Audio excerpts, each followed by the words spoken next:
Hello, everybody. Welcome into the Mountaineer Postgame Show. I'm Schuyler, Callihan. That is Eugene. Napoleon, West Virginia, picking up their first win of the season, 49-14 over UAlbany, the Great Danes, out of the FCS. And so before we can dive into our analysis, we'll go ahead and take a look here at the numbers.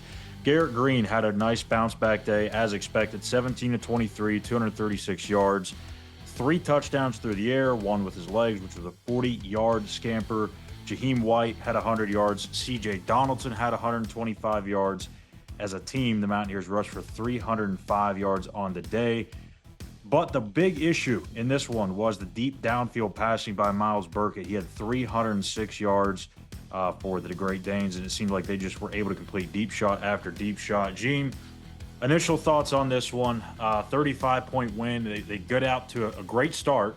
21-0 lead. Looks like they're going to coast all the way and maybe have the backups in before the half. And then things kind of went a little sideways there for a while. And all of a sudden you let Albany back in it, and they kind of hung around a little bit longer than you would have liked. Well, let me be clear. 49-14 victory. It's exactly what I expected. But as to your point, I didn't expect 2 back-to-back scores by Albany at all, which at certain given points, you start to understand that it's those type of things that happen every now and again that really bothers, I think, all of us when it comes to the consistency of where we need to be. No disrespect to Albany. I'm not taking anything away from that program. They should do very well in their conference play at the FCS level. Let me say that. But that being said, it's not so much about them as much as it's about West Virginia being able to play consistently at every phase of the game, special teams, offense, defense.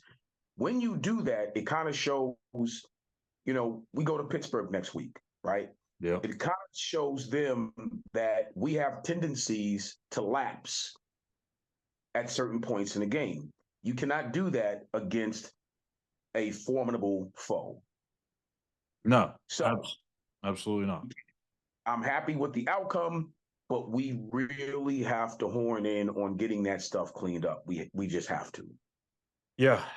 Defensively, I think I have mixed feelings about it. You look at the overall numbers, 14 points.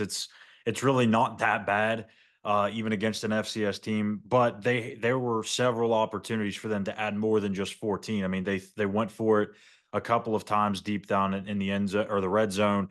The one earlier in the game where the guy just literally tripped over his own feet. Who knows? He never had a chance to make a play because of it.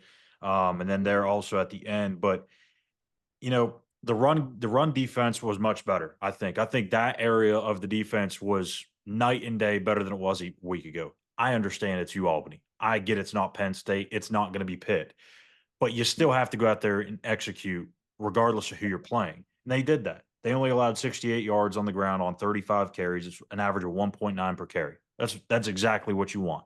I guess, especially against a team like this.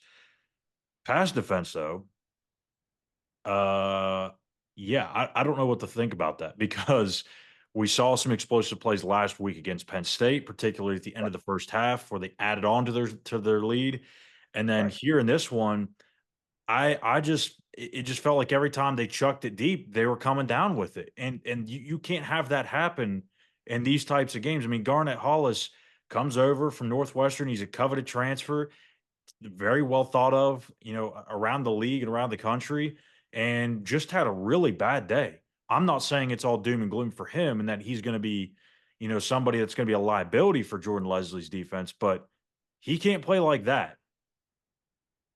Well, I'll say this. When you give up 300 yards passing, It's a collective thing for sure. Right. But I don't care who it's against. The point is that's 300 yards passing. Okay. So just imagine if U of Albany was able some semblance of a running game going. Now you're okay, because that elongates the game for you to do different things offensively. If you're getting first downs on the ground and you can get big chunk plays in the air, that's a problem. So I'm looking at it from that perspective. We have to clean that up.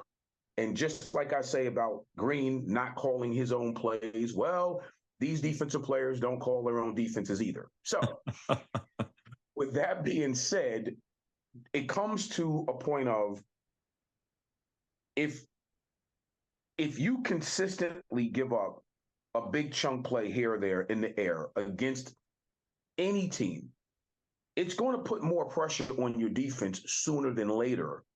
And then you get a situation to where if you play against a really good team and a really good offensive coordinator, he's going to box and one you, meaning that single out that weak area, and we're going to either formation into plays where we can get that guy locked in one-on-one with our best receivers or slots or tight ends or whatever the case may be, or we're going to just pick on him consistently. That's what the good teams do at every level, including the NFL level. Right. Heck, we're not Pop Warner coach. I didn't the Pop Warner. Yeah, okay, exactly. that's just the mentality. I'm hoping that we can get that stuff cleaned up, and we have to get it cleaned up rather quickly because we don't have any more UAlbany's on our roster. I mean, excuse me, on our schedule. Not at all. It's the Backyard Brawl, and then it is a gauntlet to start the Big 12 with 5 really tough games out of the chute. And That's right.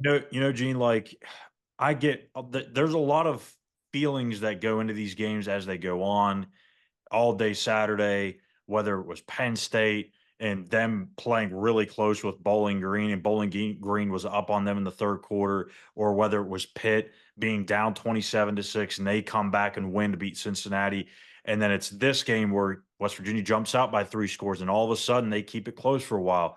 And there's always these feelings that kind of come up of frustration and anger.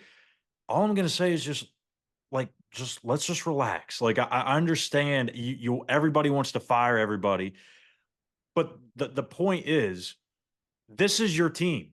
Like it or not, this is the team that you are going to be watching from now until the end of the season. You can get upset with them, sure. You can criticize them, you can get upset with the coaches, and you can criticize them as well. But this is the group, players and coaches, that you're going to have from here until the end of the year. There's no reason to get that upset about it. It's 49-14. You found a way to win comfortably. Wasn't pretty, but there's other uglier games out there. Notre Dame lost to Northern Illinois today. Last week, NC State struggled like crazy against Western Carolina. They pulled away. So I don't think that there's a need to overreact. However, I do think there is a reason to be concerned for sure, especially on the defensive side of the ball. I think, and I'm saying this 100 times, but I get it's Albany, but it looked like you're going to be okay running the football. Last week, it was Penn State, and I can make an excuse for Penn State. You play a big game like that week 1 on the road, and you find a way to win. You come back home, you look at Bowling Green and go, we're just going to walk through this one, right? That's the feeling, and that kind of was like the feeling for West Virginia tonight when they got up 3 scores. So I'm not concerned about Penn State playing a close game with Bowling Green. I'm not that concerned with how some things shook out tonight, but I do think there is some things you need to be worried about, secondary being the number one thing. Well, here's the thing: when you look at the film don't lie, right? So I agree with everything you just said. It's very well stated. Here's the thing: the film don't lie. I would rather go into the locker room at halftime, make my adjustments, see where we are, and go from there versus the whole doom and gloom thing. Oh my God, in panic. You can't do that. The same way you can't panic after week 2 with us being 1-1 because you played somewhat. It wasn't mistake-free football, and it will never be mistake-free football. That's what it is. That's why we play the game. So I agree with you. Let's relax and settle down. All right. 49-14. We get a big win, a much-needed win going into Pitt. So let's relax a little bit. Howsoever, like I said, I'm glad going in and saying we have to clean some of this stuff up, fellas. Okay? We have to get a little bit more sound in our technique. We have to make sure that we're taking the proper angles. We have to make sure we get people to the ground. We have to make sure when the ball's in the air, we can contest it without penalty. These are things that we can control. The better thing, I'll say this to all Mountaineer Nation, right? We have the talent. It'd be different if we didn't have the talent and we're kind of picking at straws to figure out who's going to play week to week. We have the talent. Exactly. It's just a matter of making sure that talent is playing consistent week in and week out. And I think once we settle that down, we'll be fine. And the one thing I really do want to mention here, too, about the secondary, this was one of my biggest concerns about this whole team going in. And again, like you just said, I do believe there's talent in that cornerback and in that safety room. I don't think there's a shortage of that. it's just going to take some time for these guys to understand what their role is, understand how to play off of one another. That's a lot of transfers that this defense brought in. So it's going to take a little bit of time, even against Albany. It's going to happen. So yes, you can be concerned, you can get mad. I'm just saying, just take a breath.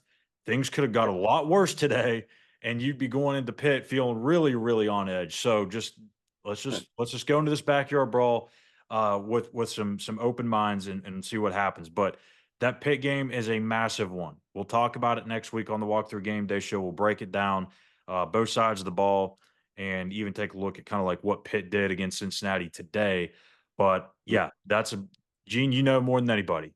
If you want to compete, and I get that this isn't the Big 12, but if you want to compete and have a special year, this is the type of game you got to win. You got to go on the road. You got to find a way to win. Absolutely. Listen, Pitt has they found an answer at quarterback. Okay. They seem to be a little bit probably more sturdy in the middle than what we thought defensively. Okay. They're grimy where they need to be. Okay. All that being said, you're 100% right. You have to, these are the games that you kind of understand where we are. It's like an early gut check, Yeah. right? And I love these type of games early, to be honest with you. I love opening up against a Penn State.